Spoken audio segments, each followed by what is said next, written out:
O programa Eleições 2018, Fique por Dentro, está de volta. O principal objetivo desse programa é mostrar para a população os problemas por que passa o Estado, as demandas da população e ver as ideias daqueles que vão nos representar na Presidência da República, no Governo do Estado, no Senado Federal, Câmara Federal e Assembleia Legislativa. E aqui comigo está a Emily Miranda, que também vai participar desse programa com a gente. É isso mesmo, Cláudio. Através do nosso canal, você, telespectador, fica por dentro de todos os assuntos relacionados às eleições 2018.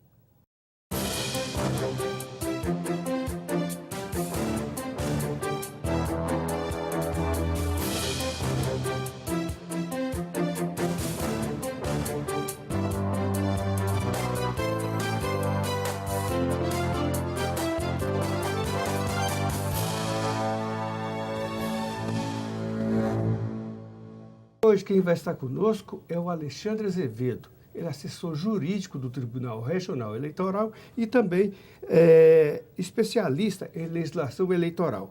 Tudo bem? Tudo bom, é um prazer estar aqui com vocês, Cláudio, Emily, e esclarecer, né, conversar um pouquinho com o seu telespectador, trazendo esses assuntos, né, latentes neste ano eleitoral.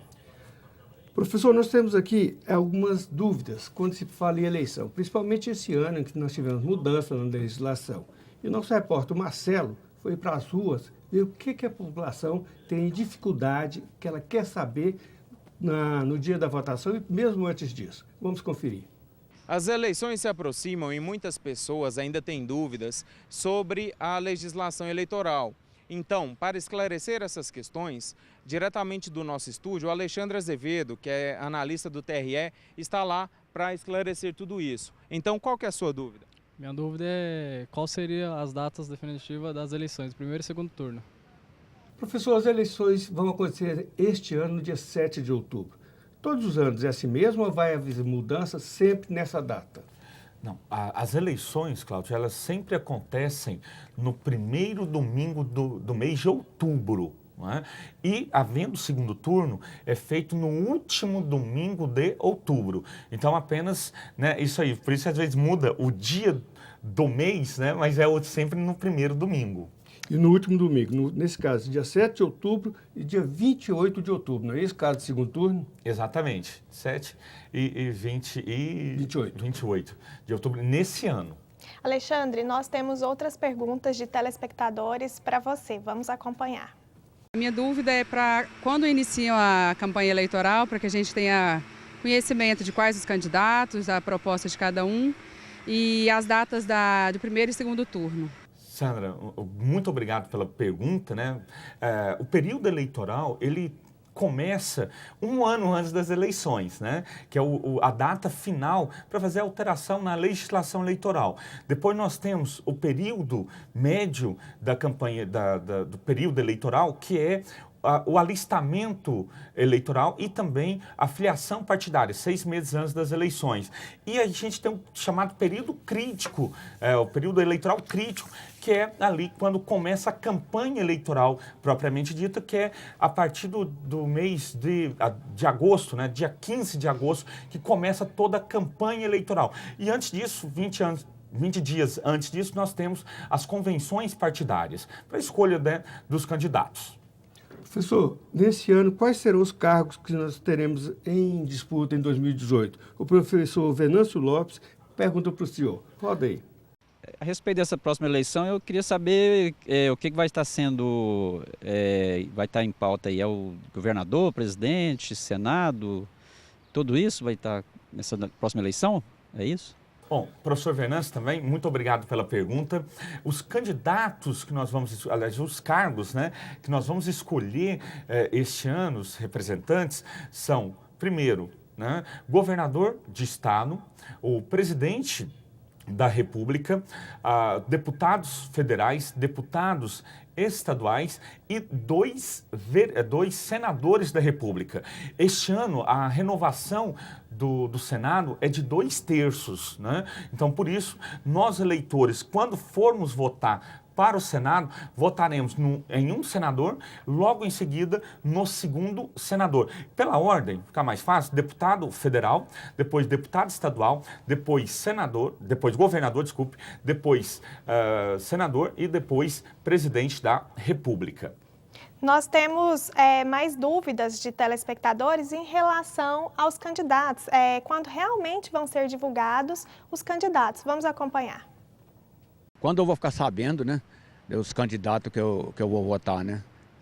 Não lançaram a candidatura, né? Estamos esperando aí para ver qual os candidatos que a gente possa votar, né? Joaquim, a essa, primeiro, obrigado, né, pela pergunta. Bom, a partir do dia 20 de julho deste ano, os partidos políticos podem realizar as convenções partidárias. E são nessas convenções que os partidos definem quem são os seus candidatos. Então, a partir desse momento, nós vamos ter a definição.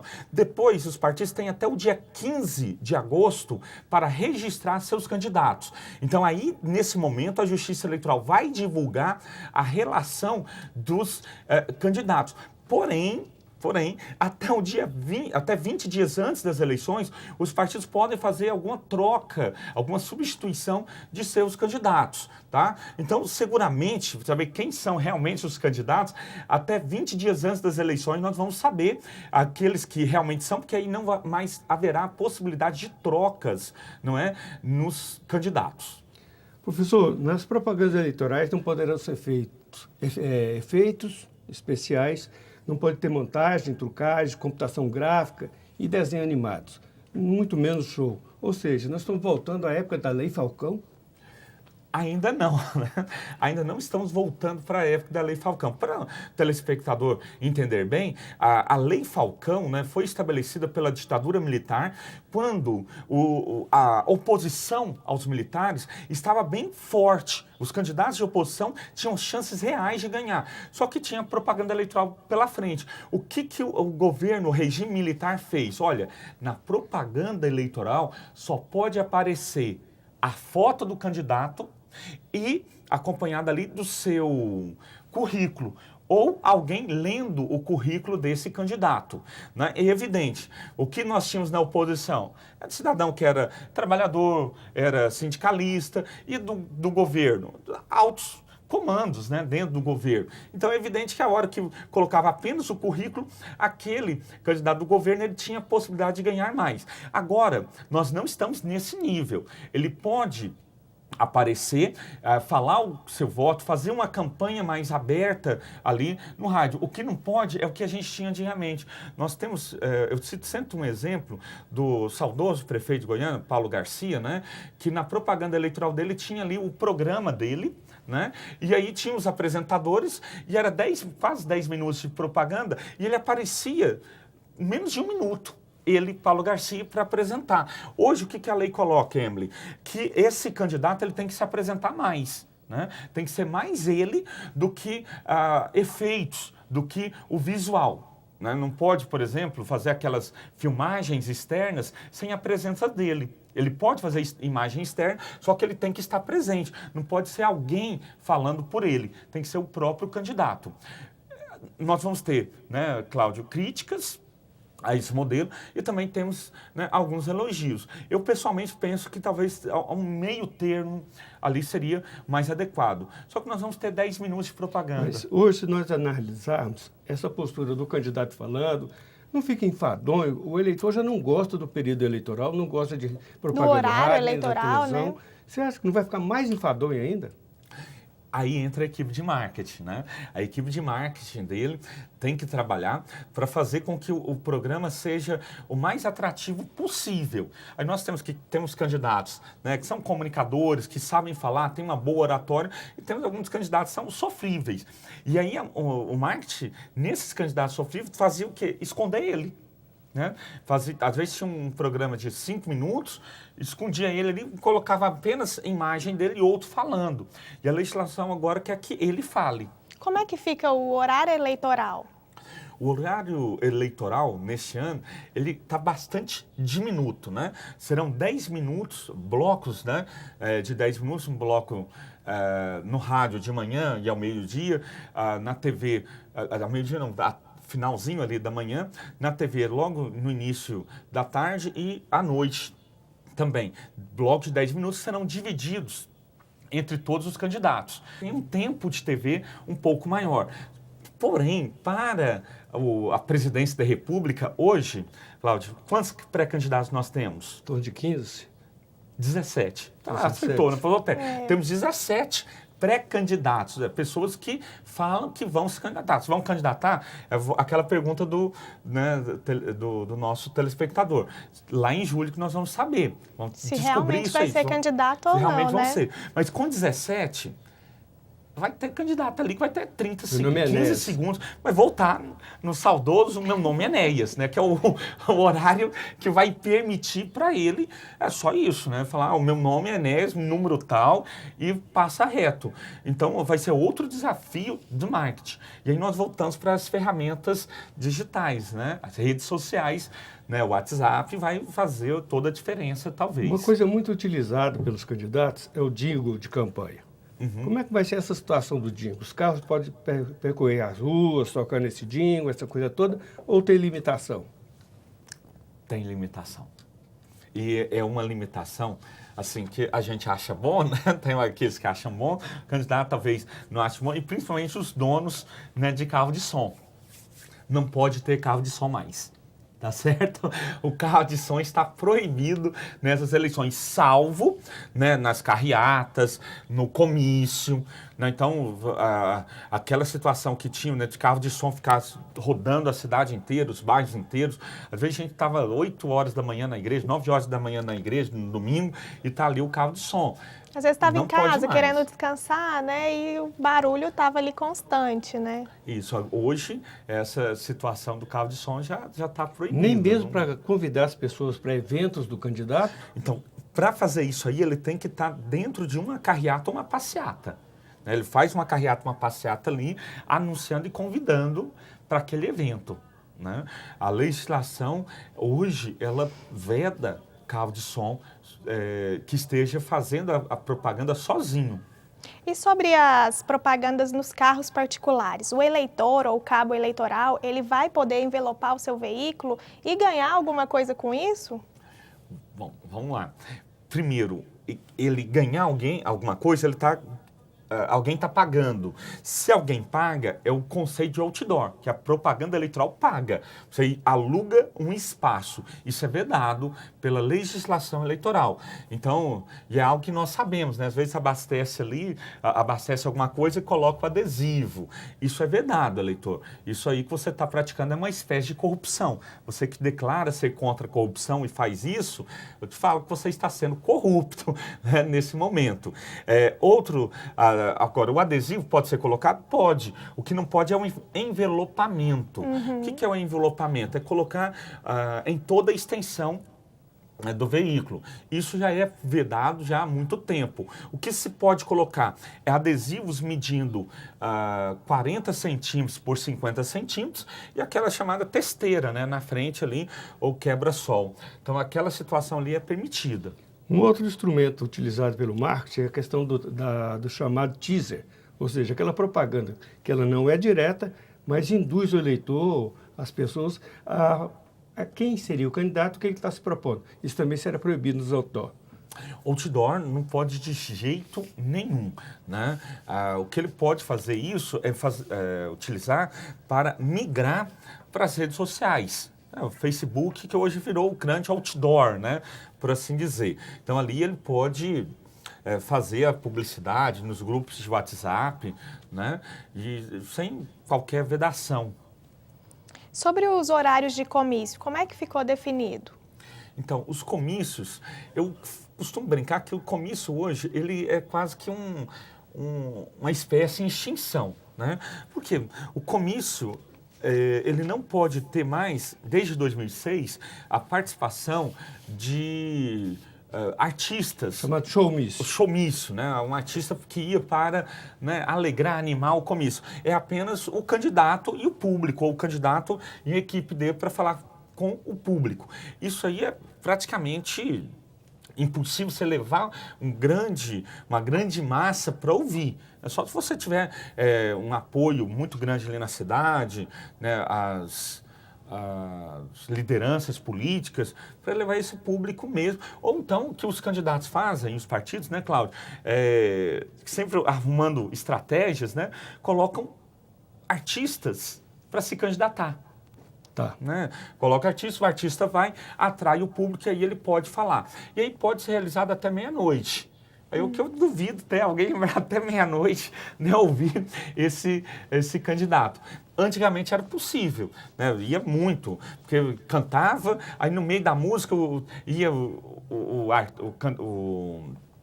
o político fazia ali a sua proposta, depois vinha o mais música, e no meio aí não era nem... Virava uma festa, Eu vou falar, né? que por isso que era showmício, né? Que vinha o show primeiro, depois vira o comício, e não o contrário. Hoje, né, a situação não pode salvo com esses candidatos, né, artistas que vão, e mesmo assim ele não pode cantar, por exemplo. Mas o que se percebe que, às vezes, na cidade do interior, não se tem nenhum atrativo. Ou seja, ou a pessoa vai para um bar, ou aquela coisa toda. Aí as pessoas acabam migrando para esses comícios, não? Sim, pode, que aí vira atração, né? Às vezes, quando ele vai ver o político para levar a demanda dele também, para reclamar, às vezes, ouvir as propostas, e aí acaba realmente levando mais. Música Nos mecânica grandes pode? centros, sim. Música mecânica pode? Música, assim, colocar a música ambiente ali, sim, essa música ambiente pode, desde que, né, não se transforme também num show. Então, a musiquinha ali tocando para atrair o público sem nenhum problema. Alexandre, nós vamos esclarecer outras dúvidas também após o nosso intervalo comercial. Eleições 2018, fique por dentro.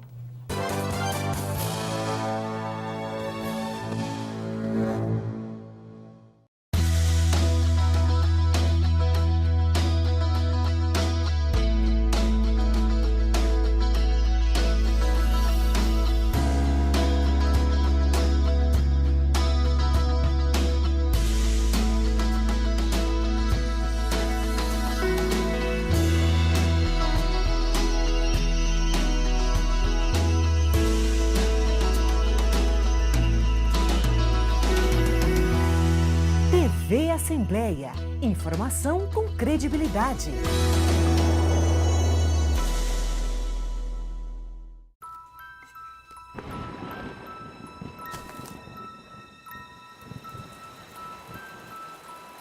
O Aedes aegypti, que transmite dengue, zika e chikungunya, não se reproduz apenas em garrafas plásticas. Ele também pode aparecer em lugares onde você menos imagina. É preciso ter cuidado. Afinal, o risco pode ser sério quando se leva o Aedes na brincadeira.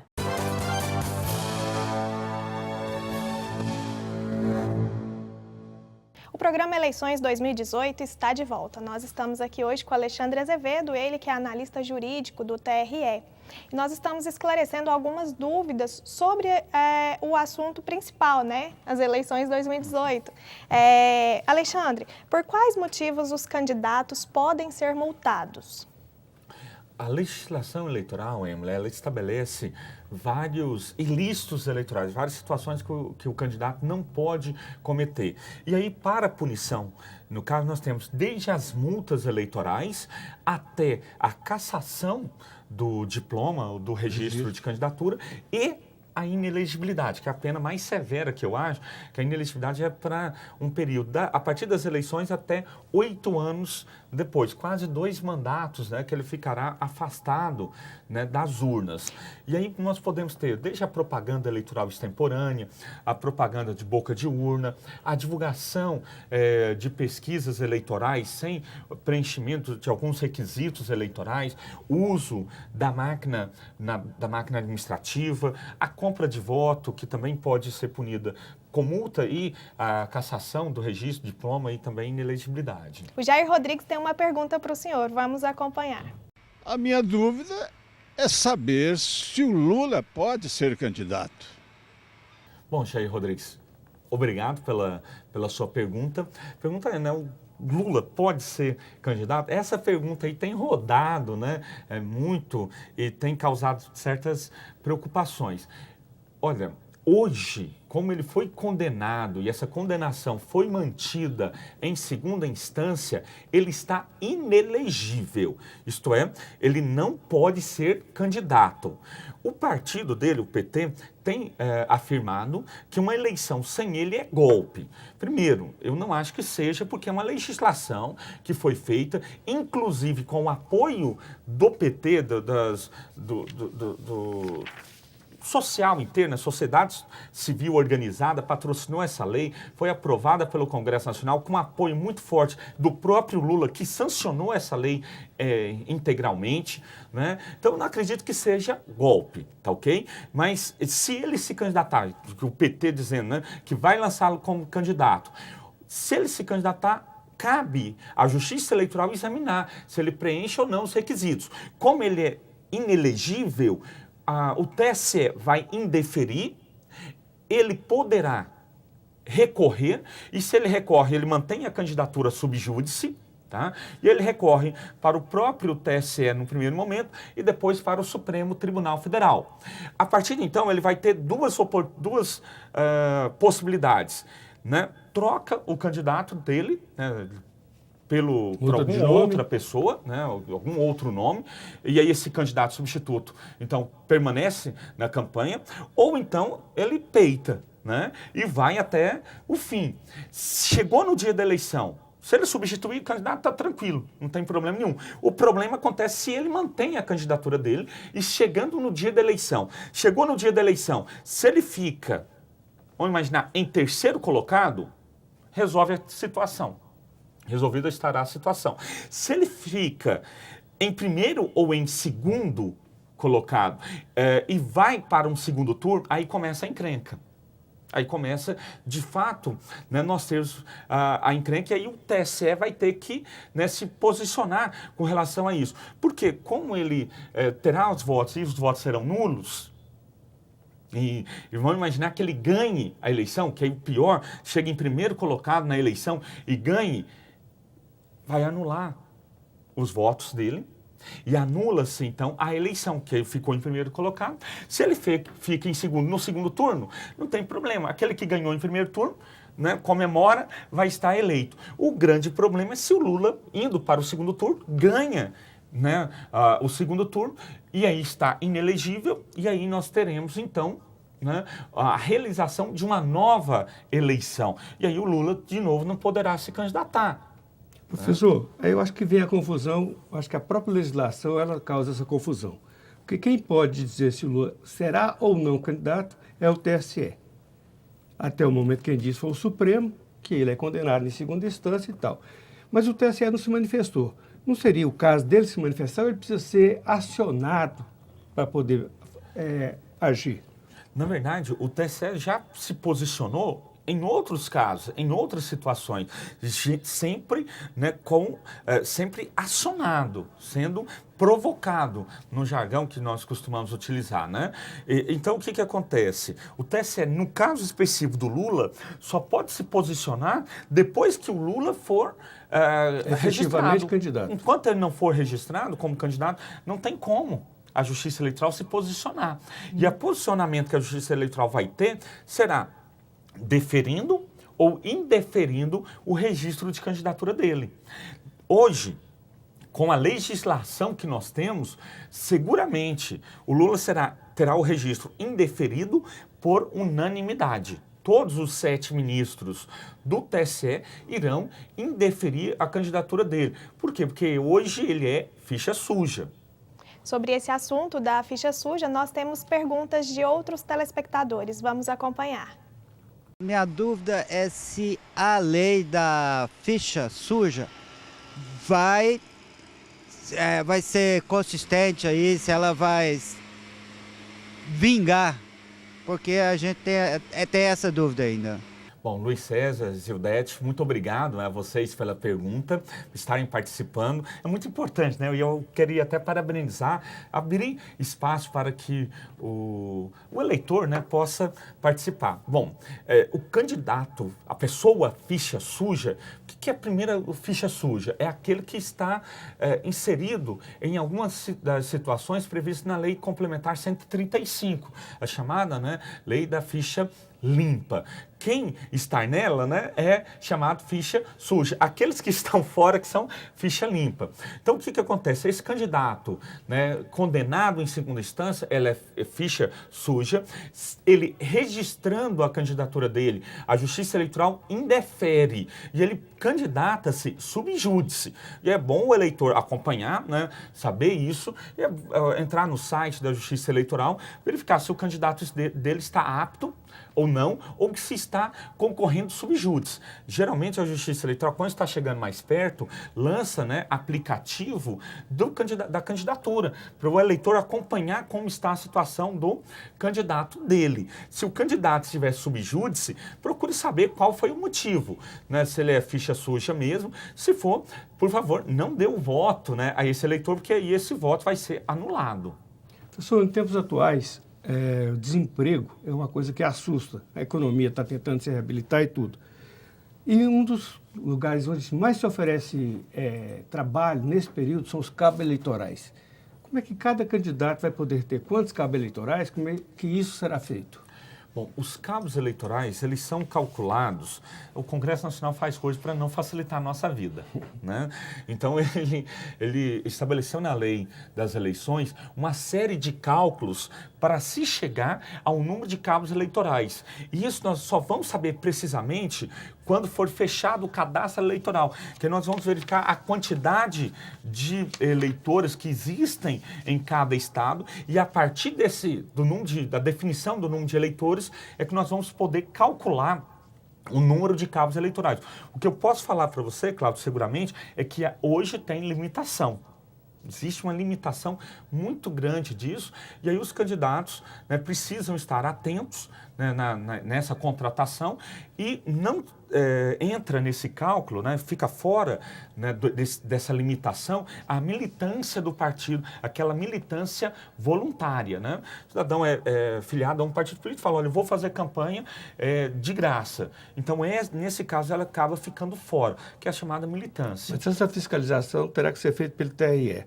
Ele tem condições de fazer essa fiscalização, de provar que o cara é cabo eleitoral ou se o cara é militante? Então, essa fiscalização é feita pela Justiça Eleitoral apenas na prestação de contas do candidato, né? Cabe aos outros candidatos, aos outros partidos e ao Ministério Público Eleitoral fiscalizar e fazer a denúncia. Havendo a denúncia à Justiça Eleitoral é que ela vai, né, tomar as medidas de punição. E também, outro aplicativo que a Justiça Eleitoral tem é o chamado Pardal, né? Mais próximo ali do período eleitoral, a Justiça Eleitoral disponibiliza isso para os candidatos fiscalizarem uns aos outros e também para o eleitor. Um aplicativo celular muito simples. O eleitor filma, tira foto e manda para a Justiça Eleitoral e a Justiça Eleitoral, então, encaminha para os órgãos competentes para fazer a fiscalização.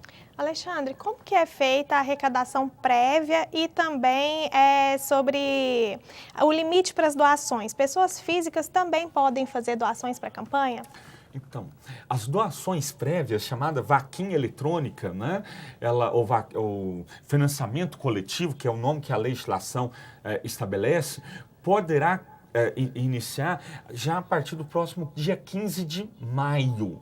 Então, dia 15 de maio, os candidatos, partidos políticos, podem procurar uma instituição que tenha registro perante o Banco Central do Brasil, né? Então, uma instituição fiscalizada, para lançar a vaquinha eletrônica. Essa vaquinha, ou financiamento coletivo, o eleitor, pessoa física, pode doar até o limite de 10% do seu rendimento bruto do ano de 2017. Ele vai declarar agora, né, no mês de abril. Então, ele pega o montante disso, subtrai ali, faz o cálculo, né, 10% que é o limite, e ele pode doar até 10%. Isso é importante o eleitor observar. Se o eleitor poderia doar até R$1.000 e doa R$1.100, o que acontece? Esse eleitor vai pagar uma multa de R$100.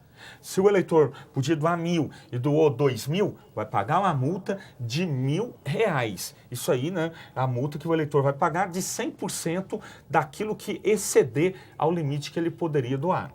Professor, o senhor mesmo disse que as pessoas criam leis para dificultar a nossa vida. Uma das leis criadas agora, uma das novidades, é a cláusula de barreira.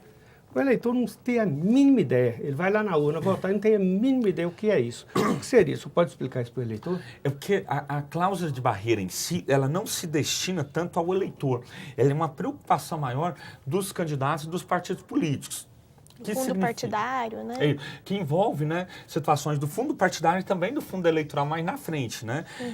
Essa cláusula, ela significa que se o partido político não conseguir um determinado número de votos, uma porcentagem de votos para a Câmara dos Deputados, esse partido vai ter uma redução gradativa do recebimento do fundo partidário, né? E isso preocupa, porque o fundo partidário é a principal fonte de arrecadação que os partidos políticos têm. Desde que em 2015, o Supremo Tribunal Federal, né, ao julgar uma ação concreta, uma ação que foi colocada, proibiu que as pessoas jurídicas fizessem doações aos partidos políticos e também aos candidatos. Então, hoje, quem pode financiar os candidatos dos partidos são fundos públicos e também o eleitor. Só que o eleitor não doa tanto, né? Não é nosso eleitorado é mais de votar, não é a participação mais de doar, né, de arregaçar as mangas e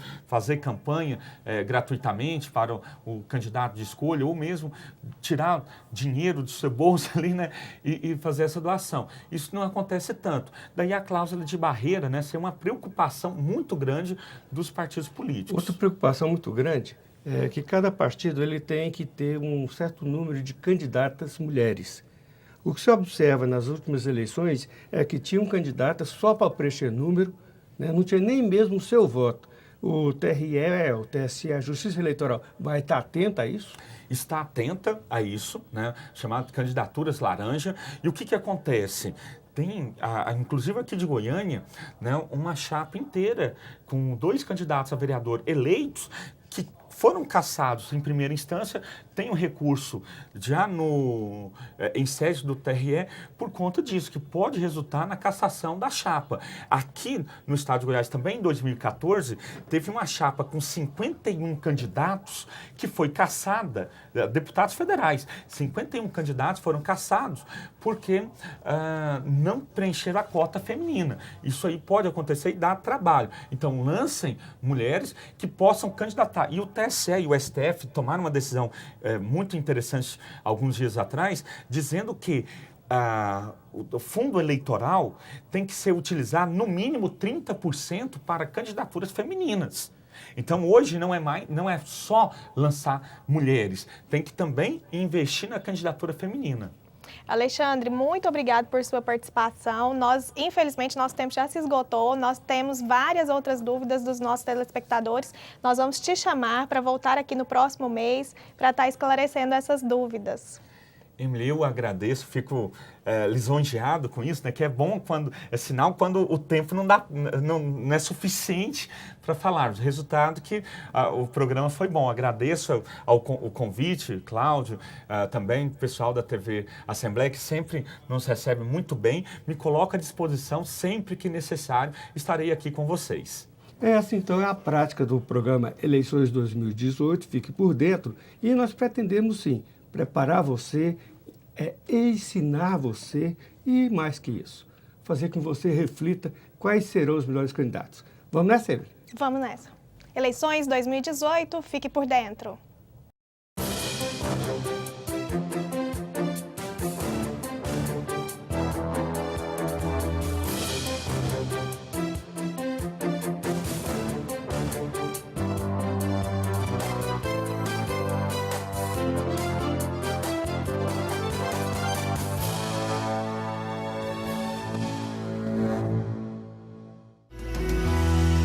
TV Assembleia. Informação com credibilidade.